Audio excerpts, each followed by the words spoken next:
My name's John Watson. I'm an artist manager and I also have a record label. Our roster includes some very fine Australian artists like Gautier, Missy Higgins, Birds of Tokyo, Silverchair, Cold Chisel, Paul Mac. How I feel about my job depends upon the time of day that you ask me. Most of the time I feel like it's a real blessing to have made a hobby into a career. There are other times, of course, where I very badly miss my hobby. But most of the time, it certainly beats getting a real job. I never set out to have a career as such in the music business. You know, pretty much I just kept doing jobs around music because I loved them. And I figured if I kept doing lots of different ones, I'd be able to delay the inevitable moment where I'd have to get a real job. And so far, I'm 46 years down the track and counting. Over that time, I've done a lot of different things. I started out working in record stores, playing in indie bands, managing bands, doing indie PR. Then I got a job doing freelance music journalism, then got a job working at a big record company, did a few different jobs there. And all of that kind of ultimately prepared me for management. But it wasn't that I set out to go, okay, I need to develop a full portfolio of experiences within the music business. It was more just I knew somebody and they were into the same bands I was into, and one thing led to another. And before you knew it, you were reviewing records for their magazine, or you were doing some indie PR for the band that they were bringing out on tour, and the tour was stiffing, and you were the one that told them in the first place they should bring the band out because you were a fan. And so before you knew it, you were roped into trying to drum up some exposure for this tour. Those aren't hypothetical examples, they're actual ones. And so I've just kind of found that by pursuing the things that I was passionate about, it kept leading to the next door opening and the next door opening. And when I look back, I guess that lots of it was building a network and all of those sorts of things that people talk about at business school.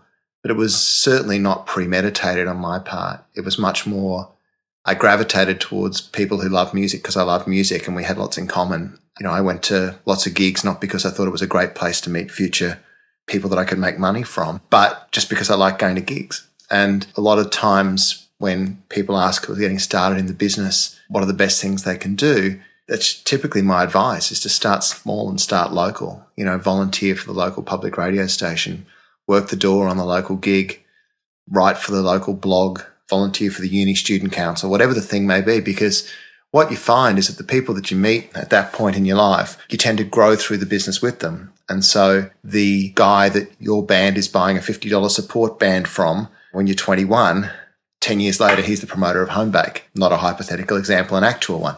The only caveat I would put on it is one that sounds horribly family values, which is that you need to be mindful of the fact that as you build relationships with these people, those relationships can be good or bad.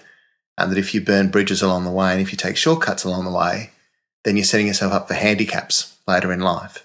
And so having regard for reputation really is the foundation of everything. It sounds like something mum and dad would say to you in your teens and would make you roll your eyes.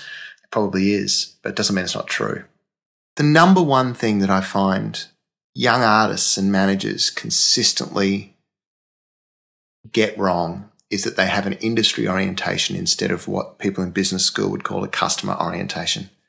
You know, if you're spending 98% of your energies in the early days not directing them at the industry, direct them at the audience. Work out what are the things I'm doing that seem to be striking a chord, and work out how you can do more of them. And what are the things I'm doing that seem to be just kind of not resonating at all? The songs that people talk through at the show, the songs that they're obviously clicking past on the website. There's that article online, 1,000 True Fans, which is a bit of a cliche now. And I don't necessarily agree with everything in it because I think it read the wrong way can put a ceiling to people's careers. But I do think that in the early days of a career, it's quite a good model to follow because it allows you to have lots of little victories every day. If your goal is to get to have 1,000 Facebook friends and you get up in the morning and you work all day and at the start of the day you have 400, at the end of the day you have 405, well, you're 5 closer to your goal. Whereas if you get up at the start of the day and your goal is to have a major label record deal and you go to sleep at the end of the day and you don't have a major record deal, then you've failed. You're probably going to fail 1,000 days in a row. Much better to have small successes 1,000 days in a row to keep you motivated than to fail 1,000 days in a row. So if you get that momentum going in your career, if you can actually develop a connection with an audience and show the growth in the audience, then you will very quickly be beating off managers, agents, record companies, publishers, booking agents with a big stick. At the end of the day, though, a hit song will still, in my opinion, always be a song that provokes action. If you ask what is a person looking for, they're looking to be provoked to an action. They may not know that, but they are. To weep, to dance, to fight, to fuck. Whatever the thing is, they're looking to be provoked. That's what great music does in different ways, is it causes you to want to do something. Now more than ever, it's really important for songs to have that because, there's such clutter and such short attention span and such shallow consumption. People aren't sort of sitting down, poring over the LP cover, wanting to dig into the deeper meaning. They're at very best going to skim past you for 30 seconds when someone sends them a SoundCloud link. So you better be compelling and fast. The great misconception of the music business is that people are sort of looking to say no. People aren't looking to say no. People are desperate for a chance to say yes. If you can't find the next thing to sign, you're out of business. So you're desperate to find it. But these days, there's very little likelihood that someone's just going to trust their ears. They're much more likely to also trust their nose and look for the project that's already seems to be working, the project that's got lots of YouTube views, the project that's already filling a venue, the project that's popular on Beatport, depending upon what kind of music you're making. So as an artist, you're much better off investing your energies in showing that connection with an audience, build it and they will come.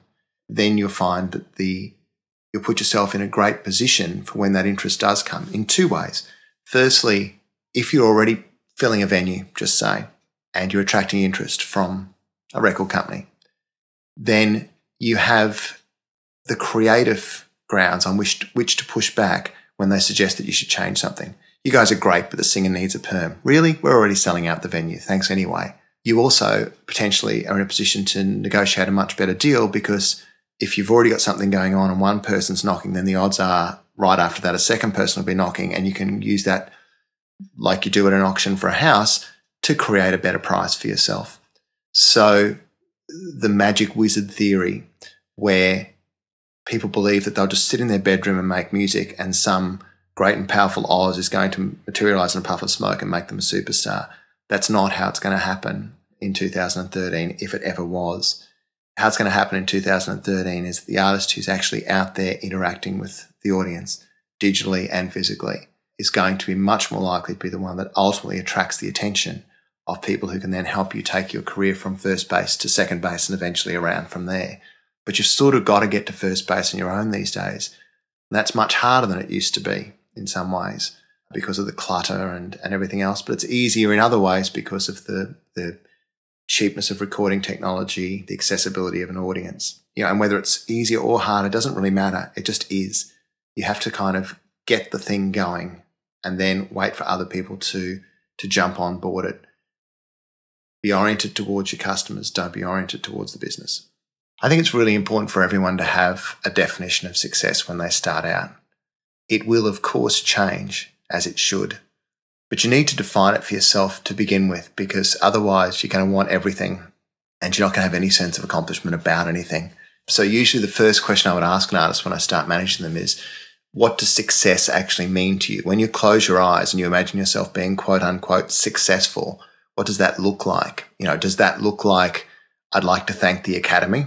Does that look like, a sold out corner hotel? Does that look like a 90 review on Pitchfork? Does that look like, selling out Madison Square Gardens?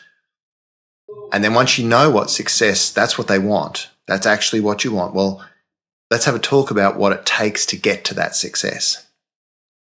And is that still what you want? And then as your career goes on, you may find that those things change, because for any type of success, there will be compromise. Compromise in terms of how much time you get to see your friends and family, perhaps compromise in terms of, what song gets released as a single or doesn't, compromise in terms of the lifestyle that you have. If you choose to eschew the commercial side, then that's completely a reasonable thing. But you also can't expect to live, in a mansion with harbour views. So having an acceptance of those trade-offs begins with an understanding of what success means to you as an artist or as a manager or anybody else. Over time, my definition of success has probably changed for myself. When I was much younger, I think it was being able to make a living out of being around music, perhaps getting to travel. I'd never really travelled much. So seeing the world and having those experiences.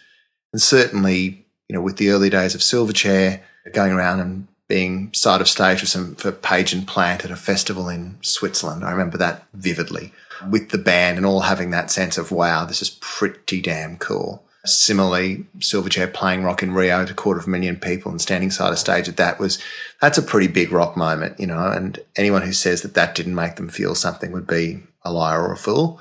When you start having children, you start to perhaps become a little more tangible in what success means. You start to pay a little more attention to business and stuff like that because you've got to provide for their future. And then the step beyond that, which I suppose is what success means for me now, is actually to have balance. And again, it sounds very boring and bourgeois, but I think that's a very difficult thing to do in life and in business, to be working at the top of your game, both at work and at home. I remember reading somewhere recently that life's like a 4-burner stove. One burner represents yourself, your ability to look after that. One burner represents your work. One burner represents your friends. The other represents your family. And that true success involves you turning off at least 2 of those burners, and great success involves you turning off 3 of them. And the sad truth is, probably at a point in my life that was absolutely true. Definitely turned off the looking after yourself. Definitely turned off the family one, because I didn't have a family other than my mum at the time, and largely turned off the friends one as well, and just lived totally for work for a period of time. I'm not saying that's a bad idea, but I certainly would say it's not a way to live an entire life. Might be good to do for a little while, but not forever. And so now it's much more about trying to keep all 4 burners going. At any one time, you're probably focusing on one more than the others, but striking a balance between those 4 is really probably the success to which I aspire now.